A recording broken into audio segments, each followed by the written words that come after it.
saja saya mengajak kita orang baca sama-sama bagian firman Tuhan ini. Ibrani pasalnya yang pertama 11 ayatnya pertama. Baik. Kalau sudah temukan, mari kita baca bersama-sama pada hitungan yang ketiga. 1, 2, 3. Iman adalah dasar dari segala sesuatu yang kita harapkan dan bukti dari segala sesuatu yang tidak kita lihat. Saya baca satu kali lagi.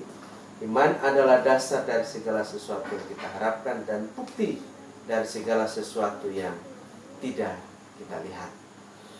Saudara dikasihi oleh Tuhan Yesus Kristus, tema kita hari ini adalah tentang doa dan iman. Kalau kita berbicara tentang doa dan iman, maka kita akan berpikir kira-kira apa hubungannya antara doa dan iman di dalam hidup kita. Apa hubungannya iman yang kita miliki dengan doa yang kita lakukan?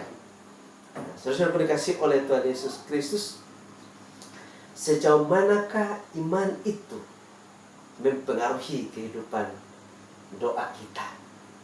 Nah, saudara dikasihi oleh Tuhan, kita memahami benar apa yang dikatakan oleh Ibrani pasal 11 ayat 1.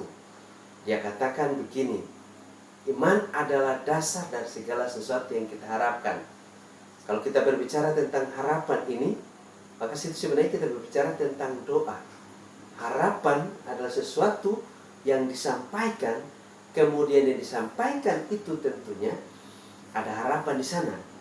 Dan kalau harapan itu ada dasarnya. Jadi dasarnya nanti sebentar kita akan lihat bersama. Tetapi saudara-saudara dikasihi Tuhan, kita punya harapan. Dan kira-kira apa harapan dalam hidup kita masing-masing? Banyak sekali. Kita punya harapan tentang usaha kita, harapan kita tentang kehidupan rohani kita, harapan tentang keluarga kita, harapan tentang pelayanan penginjilan dan seterusnya. Ini berbicara tentang iman. Nah, iman adalah dasar dari segala sesuatu yang kita harapkan. Jadi sebenarnya yang kita harapkan itu dasarnya iman. Nah, berarti iman ini punya hubungan sangat besar dengan kehidupan doa kita. Nah, saudara-saudara dikasihi oleh Tuhan Yesus Kristus, dalam Roma pasal 1 ayat 16 dia katakan begini, sebab aku mempunyai keyakinan yang kokoh di dalam Injil, sebab di sana nyata kekuatan Allah yang bertolak dari iman dan yang memimpin kepada iman. Jadi yang pertama sebagai orang yang dikatakan beriman. Nah, kita bicara tentang iman ini dalam konsep kita adalah seseorang yang sudah menerima Yesus menjadi Tuhan dan Juru Selamat secara pribadi. Itu adalah iman. Itulah sebabnya di dalam Roma pasal 1 ayat 16 dia katakan, aku mempunyai keyakinan yang kokoh di dalam Injil. Jadi Injil adalah berbicara tentang apa? Berita kesukaan bahwa Yesus adalah Tuhan dan Juru Selamat manusia.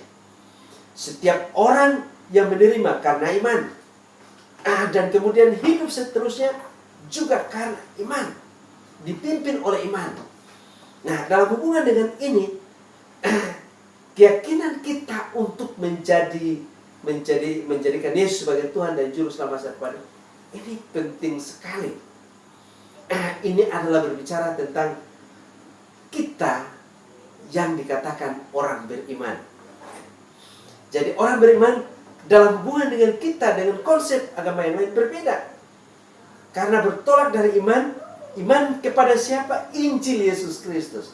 Jadi Injil Yesus Kristus adalah Injil tentang Yesus yang telah mati, bangkit, dan naik ke sorga menyelamatkan hidup kita, yang disebut dengan berita sukacita.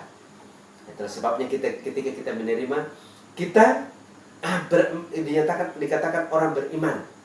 Nah, kalau kita menyapa sesama kita orang beriman, kita katakan kita seiman. Mengapa? Karena kita sama-sama memiliki Kristus dalam hidup kita. Nah, saudara-saudara dikasihi oleh Tuhan Yesus Kristus, kita punya keyakinan Yesus ada dalam hidup kita.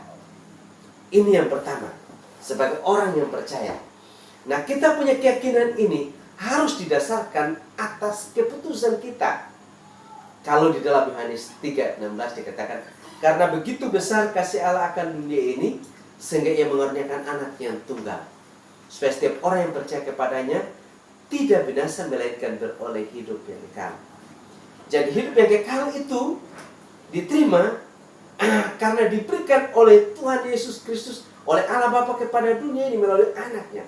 Tetapi kapan kita menerima? Ketika ada keputusan setiap orang menerima dia. Setiap orang yang percaya kepadanya tidak binasa. Jadi keputusan ini, keputusan untuk menerima dia dan sebagai Tuhan dan Juru Selamat secara pribadi, yang dikatakan bahwa kehadiran hidup kita tahu persis dan kita yakin. Keyakinan yang kokoh kehadiran Yesus dalam hidup kita ini adalah sesuatu yang amat penting. Nah, saudara dikasihi oleh Tuhan Yesus Kristus, sejauh mana iman ini mempengaruhi hidup kita? Ya. Sejauh mana iman mempengaruhi hidup kita? Yakobus katakan begini, kalau seadanya, sebab seperti tubuh tanpa roh adalah mati, demikian jugalah iman tanpa perbuatan adalah mati. Jadi kalau kita beriman kepada Kristus, maka Kristus itu akan mempengaruhi hidup kita. Nah, dikatakan kita orang beriman. Jadi orang beriman akan mempengaruhi hidup kita. Mempengaruhi hidup kita untuk apa? Untuk menunjukkan kehadiran Kristus dalam hidup kita tiap-tiap saat. Nah, kemudian dalam hubungan doa, iman kita ini akan mempengaruhi kehidupan doa kita tiap-tiap saat. Apa yang menjadi objek iman kita? Ini penting. Objek iman kita adalah Allah Tritunggal. Allah Bapa, Anak, dan Roh Kudus. Jadi mereka, Allah Tritunggal ini adalah objek iman dari orang Kristen atau kita. Tadi saya katakan tentang kita, itu orang Kristen atau orang yang beriman karena kehadiran Yesus dalam hidup kita. Nah, saudara-saudara dikasihi oleh Tuhan Yesus Kristus, Yesus hidup di dalam kehidupan kita dan sebagai dasar kita sebagai dasar bagi kita, dan kita menjadikan anak-anak Allah seperti yang dikatakan di dalam Yohanes 1 ayat 12. Dia katakan setiap orang yang percaya dan menerima diberi kuasa untuk menjadi anak-anak Allah. Nah, kemudian kita yang menjadi anak-anak Allah, kita menjadi ahli waris dari segala sesuatu yang diberikan oleh Tuhan, termasuk firman-Nya. Jadi Allah Bapa, Anak, dan Roh Kudus menyatakan dirinya melalui firman. Dan firman ini yang dikatakan kita kembali kepada Ibrani pasal 11 ayat yang pertama, dikatakan dasar dari segala sesuatu yang kita harapkan. Dasarnya apa? Dasarnya adalah firman. Dasarnya adalah firman. Objek iman kita adalah Allah Tritunggal yang menyatakan diri di dalam firman yang kita kenal sekarang ini melalui firman.